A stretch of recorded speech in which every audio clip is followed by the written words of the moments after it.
People are cleaning up after at least 2 collapses in Bethany today. Can you believe all of this going on? Police tell us the first collapse happened on Sargent Drive and the second on in a barn at Hunter's Trail. News 8's Jamie Muro continues her team coverage. She's on the scene in Bethany. Bethany fire officials tell News 8 they've been responding to calls of collapsed roofs all over the town, but the one you're looking at behind me here, they say, is the absolute worst.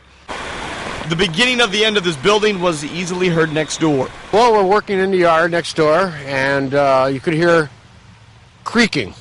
And I thought they were up here working in their yard, loading materials like they normally do, but it was a metal creaking. The building is owned by Fairfield County Millwork, and before the workday began, the owner of the company gave his employees some sage advice. He did talk this morning about making sure if you heard any noise in the building or anything was to happen, to let him know right away, and they would evacuate the building, which they did when the building did start to collapse. Around 11:30, 13 employees ran out without a scratch. Amazing, considering the building twisted and was ripped from its foundation.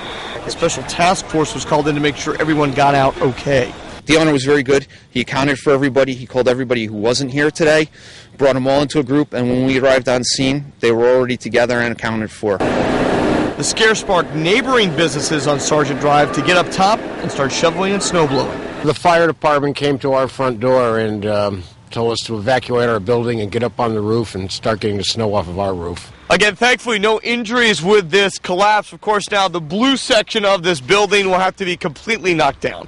On the scene in Bethany, I'm Jamie Muro, News 8.